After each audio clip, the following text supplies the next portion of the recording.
The following is a presentation of Muddy River News.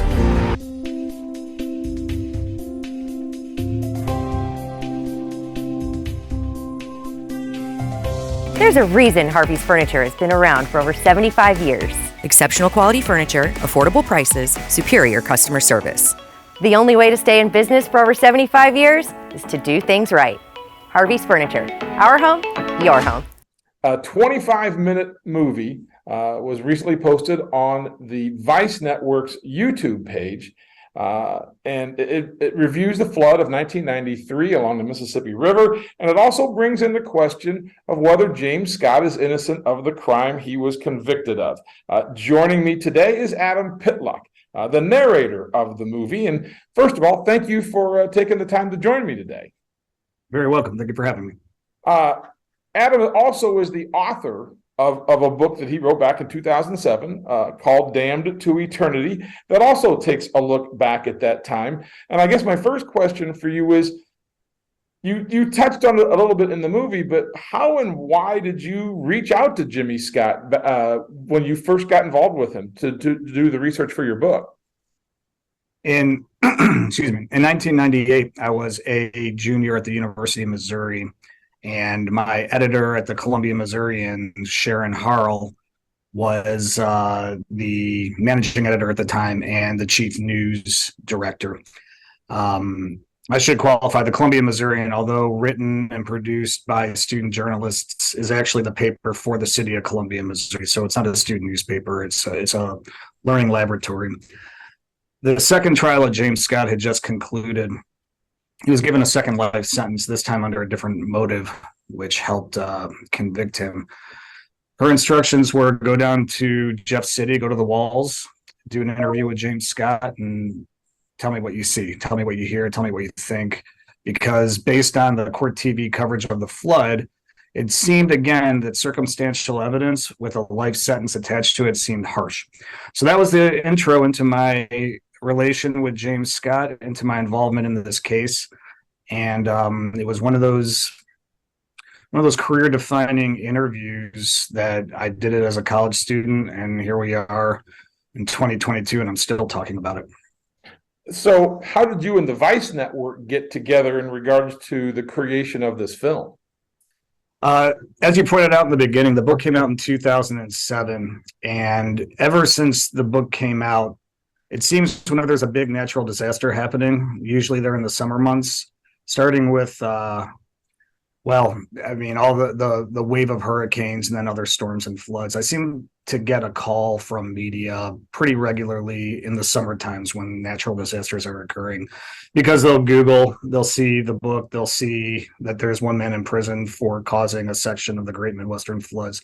That happened this time. Vice reached out to me in the late spring of 2021, said they came across the book and that they were interested in filming a segment on it and would I be interested in participating. So that's how the relationship started with Vice. But the one thing that you have told me was, yes, you were involved with the film, but in regard to the editorial content that was put into the film, that was not you. Can you sort of explain Sure. what your role was in the filmmaking process? Yes, I'm not affiliated with Vice. I'm independent, and Vice filmed over the course of 3 days. I started in Columbia. We drove to Jeff City. Then we filmed in Jeff City for a couple days. Then we drove to Quincy and filmed there. And then I flew back. That was in July of 2021.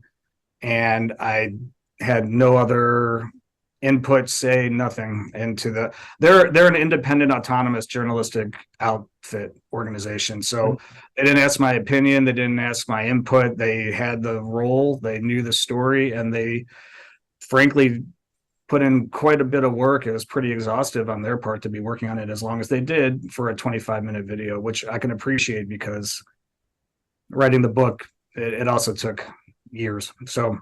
But the first time you saw the film was the first time. It's the first time everybody else saw the film. That's right. What'd you think of it?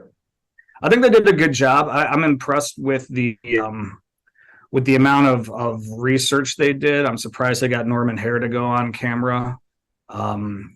I'm surprised I got former mayor to go on camera. Again, I didn't even know who they were contacting. So it was almost like a big reveal for me as well to see who they were able to contact and what they had to say about it. I do think it's interesting. I started reading some of the comments, and then when they got to over 3,000, I said, this is getting pretty repetitive. So, but I got the gist of what they're saying. I do like the fact that there is now a voice for James Scott. I know it's not a big fan favorite in Quincy to hear that, but I mean, you're a former Herald Whig person. All the stories coming out of the Herald Whig for decades have only been the other side. So it's refreshing, I think, to actually get both sides. You've had multiple opportunities to interview James Scott. Tell the viewers, what kind of person do you meet now every time you get a chance to talk to him? Well, quite a few years had elapsed since the last time I spoke with him. As pointed out in the documentary, I think it was about probably 13, 14 years since we had last seen each other. I no longer live in Missouri, so it's harder and harder to visit. I see you're still wearing your Mizzou t-shirt, though. I'm wearing my Mizzou t-shirt. Anytime I speak to Illinois media, especially coming up on this basketball game, I'm going to be sure to wear my Mizzou t-shirt.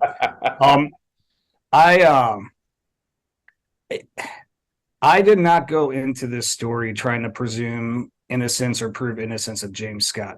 That started in '98. I tried to cover it objectively. I've written other stories about him. I wrote a story in the Riverfront Times, in the Illinois Times, in Springfield, on the Huffington Post. I've written different pieces over time about James Scott that put me face to face with James Scott, and none of them were couched in this presumption of innocence or trying to free James Scott. That happened way later, way after the book was published. Even in the book, if you read the acknowledgement section, I say I try to do it straight up. No presumption of innocence, no trying to prove innocence, but basically trying to put the story forward because, and I still believe, there's too many holes to be given a life sentence for this particular crime. And I believe that then, I believe that now, but I've become more of an advocate for James Scott over the years because as these natural disasters happen with more frequency, as I'm watching the revolving doors of justice put more violent offenders in and have them released while James Scott is still sitting in prison, it makes me question the criminal justice system. But more than that, it makes me question the tenor of the times in that particular section of America where this seemed okay. And based on what you said earlier about the comments you're receiving on a story you did before and the overall animosity or vitriol or ire that Quincy still has for James Scott, if they have that much ire 30 years later, how can he ever have had a fair trial when there were still floods happening during the trial in Hannibal? Yeah, and we've received, we wrote about your film, I think about 2 weeks ago, and we've had people reach out to us and question why we would even put it on our website. That this was such a horrible event and a horrible person. But if people were to go to the comments on YouTube, the comments are almost the exact opposite, aren't they? From what I mean, I haven't been monitoring it too closely, but in the beginning when it first aired, that's what they were saying. You mentioned that you've kind of become an advocate for Jim Scott, but you also mentioned in the film that there was one other person who was an advocate for Jim Scott, and that was his mother.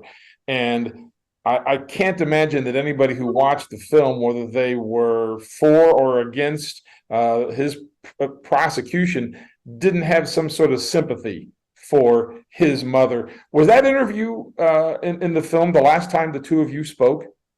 I called her one other time. Actually, there's probably 2 or 3 other times since then. Filming this put me back in touch with James. So we started emailing, it had been that long since I corresponded with him. In the past, it used to be all letters. The prison did away with letters. It's now all emails. Right.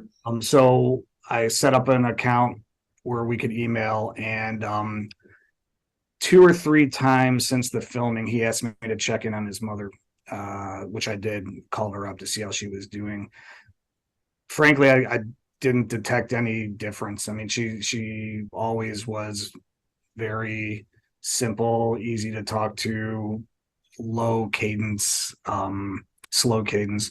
So I was shocked actually to hear what happened, because she also didn't indicate that she was in any sort of failing or degenerative health condition. One part of the film that I found was particularly interesting was when you tried to find Joe Flax. And for the people who are watching this interview, and I hope I'm saying this correctly, but he was 16 years old at the time in the second trial, testified about Scott wanting to sabotage the levee to strand his wife over in Missouri.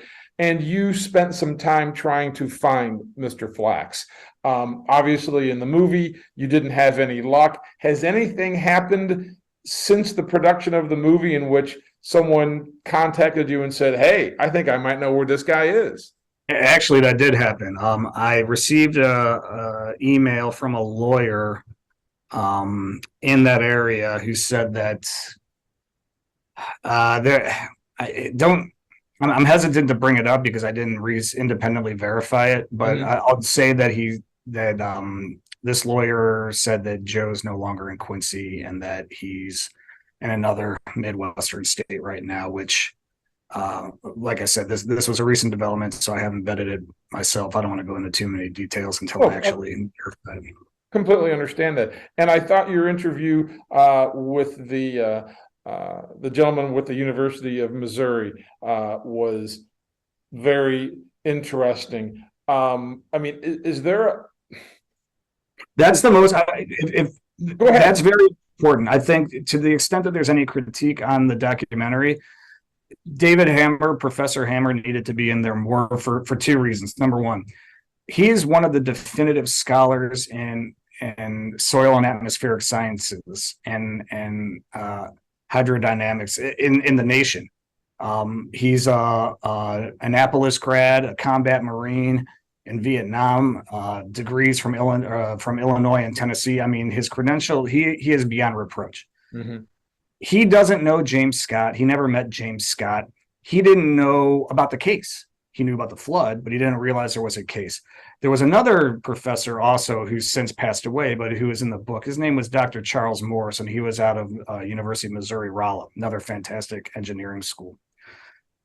Neither one of these guys, Hammer or Morris, knew each other other than by reputation because they were both in the field. Neither one of them consulted with each other. They didn't have a sidebar. They didn't discuss this case. But they were both given topographic maps showing 100 square mile radius of the geographic area. Mm-hmm. They were both asked, point to where, based on your knowledge of levees and river systems, where, if this levee were to break, where would it break? Both of them recognize that there are 6 parameters that could deem a levee failable. If a levee meets any one of 6 different conditions, it could fail. This one met all 6, and they both picked the exact same spot where it broke without knowing where it broke. So again, if you follow the science, it's one thing to follow the money. I think that's the sexy part of the story. That's probably why Vice News came calling. But follow the science. The science points to the fact that this levee was in a process of imminent failure. The second they bulldozed the backside, it was over. Second they cut channels into it and bulldozed it, it was over. It was weak. It was soggy, it was saturated, and the freeboard was still only 2 inches. You're one of the few people who have really researched this case, Mr. Scott's life. So I have basically 2 final questions for you. First, Mr. Scott's been in the correctional center in Jefferson City now for nearly 3 decades. Too long? Yeah, here's the other thing too. Yes, it's too long for this particular crime. Admitting as I am, society might be better off with James Scott in prison, but that's not the justice system. That's not how it's supposed to work. And you can't do this mosaic of how a person's going to develop based on past transgressions. This isn't pre-crime. It's not a Tom Cruise movie. You can't do that. That's not the justice system. The justice system is beyond a reasonable doubt. And in my opinion, and in the opinion of the scientists, and in the popular opinion of those people that aren't in Quincy, that didn't happen here. And so I guess you're sort of leading me to my final question is, do you think he's guilty? Now, you mentioned that he doesn't deserve to be in prison for nearly 3 decades, but do you think he was guilty of causing a catastrophe? 100% not guilty. And here's why. Follow the science. Let me pose this question to you. I mean, it should be kind of intuitive. If a levee's strong enough to have bulldozers running up and down the backside of it, to have thousands of volunteers walking along it, to have National Guardsmen, to have lay people, to have vehicles going up and down this levee, one person is able to sabotage it in the matter of minutes with zero physical evidence, and then he comes out squeaky clean with not a speck of dirt on him. The other reason I think he's innocent is because the story's changed twice. He had 2 different trials. It's important to remind your viewers and readers, the reason there was a second trial is because of prosecutorial misconduct during the first trial. They were trying to throw the kitchen sink at him. They were going after him guns blazing, and they just didn't follow judicial jurisprudence procedure. Right. They didn't care. They were fast and loose with the rules, so we got a second trial. That's why there was a second trial. It had everything to do with the prosecution screwing up. The story changed between the 2 trials. These things, if he were that dead to center guilty of doing this, the story shouldn't have changed, and the science should support it, and there should be a shovel or a stick of dynamite, or there should be some way to prove it, and there's not. There's circumstances. Do you think there's anything that you've mentioned it? His mother's passed. You're really about the only advocate that he has. You mentioned pardons and other options, but is there anything that Adam Pitluk can do to help get No, there's not. I mean, I feel I've reached this point. I've exhausted what I can do. I wrote the book. I've written stories. I'm speaking to you now, and in probably not the most welcoming venue I could appear on. And I did the Vice documentary, and I mean, I've literally exhausted what I can do. At the request of some people, when I was reading the comments on Vice about a week ago, I started a GoFundMe account. Whether I could, and I started talking to a lawyer in St. Louis who may or may not take it on. I mean, it's a new revelation. I mean, this was a sleepy case. This was even for my own. Even in my own endeavors right now, I mean, it's not something I've been doing on a day-to-day for years. So to be back into it, the documentary kind of took on a life of its own. It has over, I think, 700,000 views already and counting. I'm hoping that it has enough traction and there's enough of a reaction from the viewers and maybe somebody else wants to pick up the torch. But other than trying to raise money for a lawyer and maybe the people that are contributing to the GoFundMe, that are requesting that it gets put straight into Jim's commissary, I'll do that. I mean, I have no financial stake in this. I really don't know what else I can do.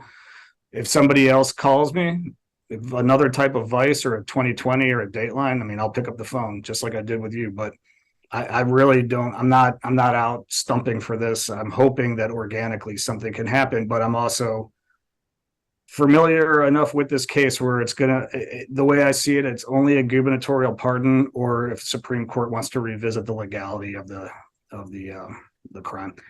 Other than that, I don't see anything. Adam Pitluk, thank you very much for taking the time to talk to me today. Appreciate it. Thank you. Appreciate it.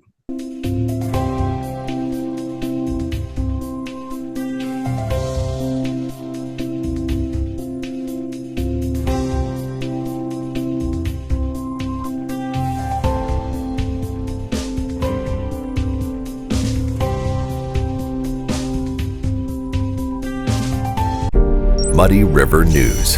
Our home, our news.